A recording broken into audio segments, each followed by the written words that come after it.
Yeah, okay, so this is cool. Scott W. McIntosh and Sandra Chapman. Robert J. Lehman, Ricky Egeland, Nicholas Watkins. I don't know if any of those names sound familiar to you, Randall, but these guys have this very interesting model of the solar cycle activity, and they published this paper in Solar Physics, Overlapping Magnetic Activity Cycles and the Sunspot Number, Forecasting Sunspot Cycle 25 Amplitude. But they talk about how there's they think what's driving the cycles is these magnetic bands. So like it's a band of, say, the top band coming from the top of the sun is slowly coming down, and it's positive. Mm-hmm. The band from the bottom is negative, and when they reach the equator, they annihilate. And that starts the new cycle of a positive and negative band, and they're opposite. So the top band is positive one cycle. Once it annihilates, then a negatively magnetic band starts on the top, and a positively magnetic band starts on the bottom, and they reach. And that's where you can see all the sunspots have this. They start at the poles, and they slowly get more active and closer to the equator as they get bigger and bigger. Then we enter a minimum. And what happens when they meet at the equator? They call it what do they call it? Well, I was saying annihilate. They call it. But yeah, they cancel each other out. Well, now see, that's in a way almost the same thing that Malcolm is explaining, that when you have the cavitation bubble collapse, you have a positive magnetic field spiraling sort of down the vortex of the torrid. And a negative on the bottom. And the negative on the bottom, and they meet and annihilate each other. Right. And what you have is a stream of ionized material moving down that vortex until they meet in that 0 point. So really, it's, I've really pretty much come to the realization that so much of the phenomena now really requires an understanding of plasma and what's going on in this plasma state, the fourth state of matter, because the little bit that I've learned makes it almost seem like whatever is happening there is magic. In the understanding that, any technology sufficiently advanced is indistinguishable from magic. But when I see these guys, like when I was out at the testing last month there at the university lab with those guys, when I've seen the video of George Lush and some of the others, the videos of some of the people, some of those guys at Tesla Tech, the one thing that seems consistent amongst all of these guys is, scratching their heads trying to figure out how it works. Termination event is what they call it. Termination event. So that's, we can use that term. That's a great term. It can apply to a lot of termination event. Yeah. Vast bands of magnetism are drifting across the surface of the sun. When oppositely charged bands collide at the equator, they annihilate or terminate. There is no explosion. This is magnetism, not antimatter. Nevertheless, the termination event is a big deal. It can kickstart the next solar cycle into a higher gear. That's like equalize or balance, but terminate sounds more destructive or something. Yeah. So what's cool is that these guys have this model. It's totally different than the orthodox model of the solar cycles. Mm-hmm. And yet, with the details of their model, they can go back and use that model to accurately predict, based on the recorded data that we have from the sun, their model accurately predicts the strength of the solar cycles. And so going back into historical cycles, they take the model, then they use the model to predict using using data from historical data from the sun cycles, and they can say, well, the next you enter all the data in for one cycle, then it predicts the next cycle is going to be weaker, and the next cycle is weaker, or it predicts the next cycle is going to be stronger. The data shows the next cycle was stronger. So according to their model, they're predicting this cycle 25, is going to be extremely strong, active. So what they're doing is called hindcasting. Yeah. As contrasted with forecasting. Russ Seriously. and I call it post-predicting the past. Yeah, you got it. Okay. Post-predictions of the past. I got it. Okay. Well, there is a term they use. That have already happened. Yeah. Hindcasting. Yeah, hindcasting. Hindcasting, forecasting. Got it? Yeah. You called it Post-predicting the past. Yeah. Post-predicting the past. Reverse engineering. Yeah. So yeah, we'll see if they're they're excited about it. They're like, we'll see if our model predicts, if their prediction of solar cycle 25 better matches what we eventually end up seeing than the standard model. They're because every cycle the standard model is like surprised at how weak it is or how strong it became or whatever. And like these guys are trying to like, can we build a better model that does better predictions at least?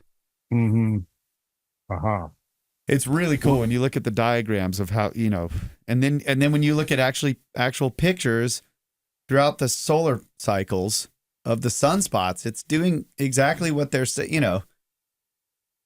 the way they're real small, they start forming at the poles, and then all throughout the cycle, they get closer and closer to the equator, and they get bigger and more powerful on both sides. They're coming towards each other like this. Well, see, I like that. I think it's cool too. I shouldn't like it. I'm supposed to be completely objective and dispassionate about this, but there's sometimes there's something just, I don't know. There's certain ideas that just have a sort of. You're right. You're right. And you know what that is, Kyle? I mean, if you've got finely attuned instincts, I have found that I've been pretty successful over the years, my instincts leading me to certain conclusions and understandings about things that, turn out to be almost certainly right. Brad knows that. Well, Brad has known that as well because we've been talking about this stuff for 25 years. And of all the people that I'm meeting that I've talked to about it, one of the people that was most prominent in terms of getting it was Brad. That's why we're still here working together. Yep. Because I put these ideas out to dozens, if not hundreds hundreds of people by the time I'd met Brad. But then Brad immediately, I think, saw, was it instincts? He said, okay, I think there's something here. I think there's some merit to what this guy has. I think it stinks. Yeah. And so he's been going 25 years now trying to disprove me, to prove to the world that I'm wrong, that I'm a charlatan, that I have no credentials. Last show, but right, it was like, okay, I had read some of the Hapgood, the group that I got into before I got into the subsequent stuff with the UFO groups and connecting with you. There was a older gentleman in there that recommended that I read this. He was so fascinated with the Hapgood books and recommended it, and I had read that. And then when I met you on one of the places we ran into each other, you really took notice when I made a comment of something that I had read from one of those books. Yeah, it probably would have been, okay, well, here's a rare individual that knows who Charles Hapgood is. Yeah, I agree with Brad. It stinks. Stinks.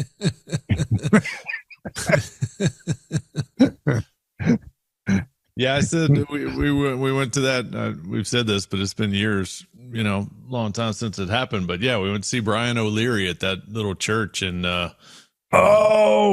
where that was Chambly or somewhere. Okay. Yeah, and so he was supposed to be. He was like the only astronaut that was ever specifically assigned to go to Mars, right? And then all that was canceled, and he kind of had his own continuation of, oh yeah, geez, I'm this guy. What if this would have continued? What could I have done? And he got kind of like Edgar Mitchell, this new consciousness about space travel and human purpose and that kind of thing. But yeah, we were leaving that and kind of ventured into the moon discussion and why aren't we going back to the moon? And yeah, I said something like it was, it's just really strange how all the craters, even the huge ones, are only this certain minimum depth. And you kind of went, Okay. How did you know that, man? Yeah. That caught your attention. I do remember that. That's part of the story I tell people. They always ask me on these tours, well, how the heck did you connect and meet Randall? That was part of it because I had read Hapgood and said something that you were like, whoa. Well, my first memory of you that I can recall was you sitting at a table, a booth there with a booth. Yeah. Yep. And we got to talking about something, and yeah, probably those things. And then I came on. You were the first radio interview I ever did. Yeah, that's right. That's part of the story I tell. Yeah, we were the first radio interview. We were on a phone call talking about. I had a guest that bailed out on me, and I called you up kind of last minute, said, hey, I'm doing this radio show this summer. I need somebody to talk to me. This guy left. And you're like, I had never done that before, but I feel like I'm going to be doing a lot more of that. Yeah, let's give it a shot. And then in the discussion, I was looking for work and wanted to move to Asheville to do the radio show in Asheville. And said I need to make some money for, 6-10 weeks. Maybe I'll work with you guys. And 3 years later, I did actually move to Asheville, but yeah, the topic of you losing some guys on your crew and me having some carpentry experience, and you were on the radio show Thursday night, and I went into the job site Friday and met Rowan, and then it's like, okay, it wasn't 6 weeks, it was 3 years, and in that 3 years we started taking the trips out west and seeing the Scablands and going up every month to Asheville and doing the class. And you were doing the every Friday night class there at the church in Decatur, and shit, I was hooked. Yeah, those were some pretty active times when I look back, because we were doing well. Yeah, I mean, and of course we were funding all of those trips out of our own pockets. Yep. Paying as we went, but we made, for a while there, maybe 3 major trips a year. Yeah. 2 for sure. Some of them 3, two long trips and a road trip. Yeah, something like that. You guys ready to do the second half? Oh, sure. We're not doing the second. This is not the second half? No, we haven't started yet, bro. Oh, yeah, I'm ready. I thought we were. We could be in the middle of the second half. We could be, yeah. Brad's been recording. We could just say, hey, Russ is an idiot. We were already. Well, what about taking something? What about, okay, so this is a great little segue. What about just editing this out and giving it to the patrons? There's some bonus content. Well, yeah, there was some patrons get behind the scenes. There was some pre-show and some of this mid stuff. I missed what you guys were talking about before I came back, but yeah, it's definitely worthy of providing to them, which Laura has been. I've been putting it up, and she's been grabbing it and doing little edits and making it available to them. So yeah, this is another one that would go in that category or that folder. Yeah, I think people are interested in that. That it's a good story. It's an interesting story. It's not as dramatic, I guess, as something that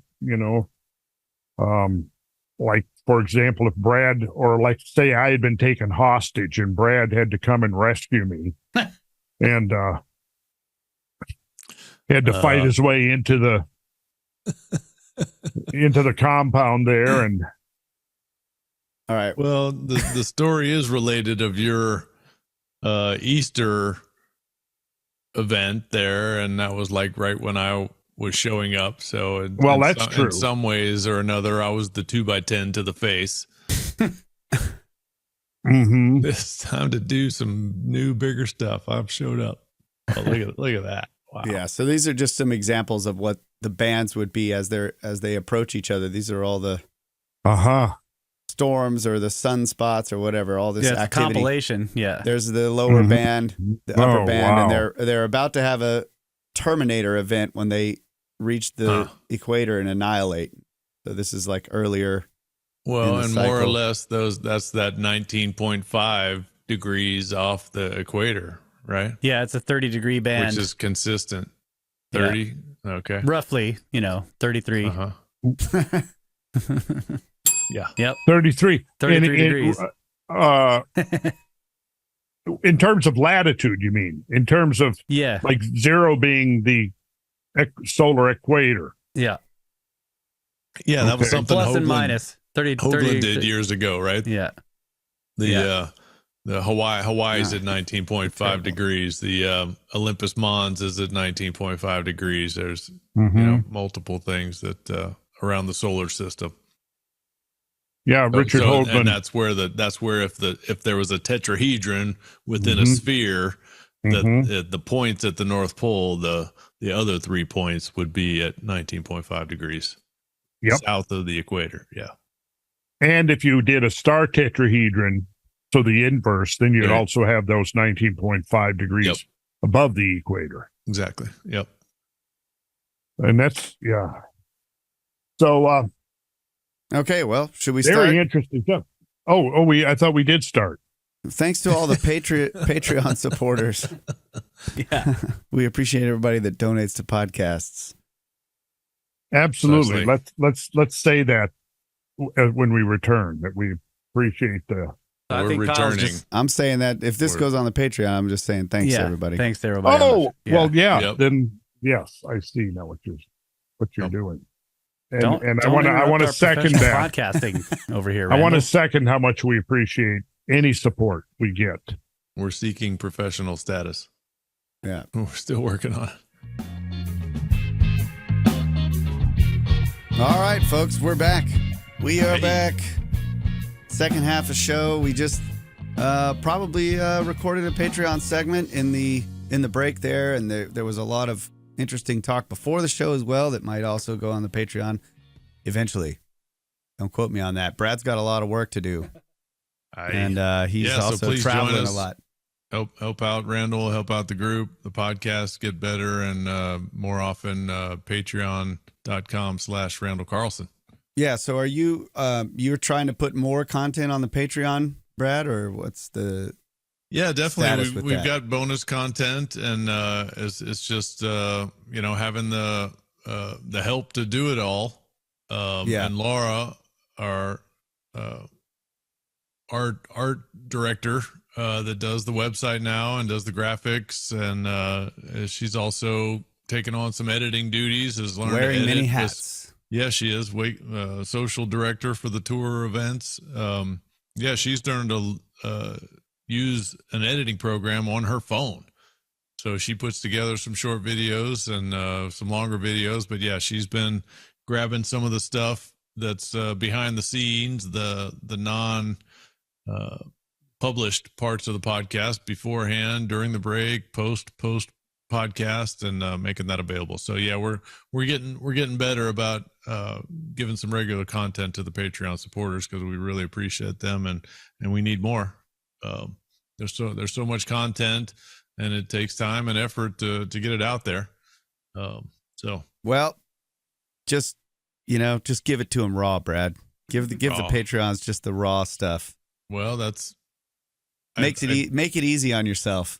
I made it available into a folder, and Laura took it and then made it available, and I didn't even know about it. I got the announcement because I am also myself a contributor, so I get the announcements, and I also support $50 Dynasty and Brothers of Serpent, and you all should do that also. We also have Patreons, coming out by those guys, music and info.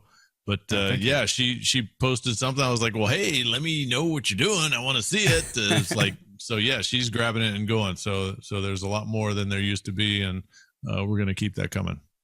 Cool. So yeah, thanks to everybody who donates to podcasts. We all appreciate it. It is a lot of work for people other than me and Mike. I just get to sit here and hit record, throw a file up on the server. This is Kyle. That's his job. Job done. Job done. Good grief. Randall's making me look things up. Anyways, what else are we going to look at, Randall? Yeah, where are we going? Come on. Yeah, good. Show content. Hey, this is here. Okay, we got to get serious. This is serious stuff, you guys. We can't be laughing, making light of this serious stuff. We're talking about the dog star. Oh, sorry. Yeah, be clear. Terrible. Yeah, we still need to have that conversation about the dog star. Aye. There's a few things that I serious conversation. It is a serious conversation, man. Yeah, it's a serious conversation. About, all right, I'm sorry. I'll stop. Go. Here I was ready to go. Now you've got me all distracted. Doggone it. Let's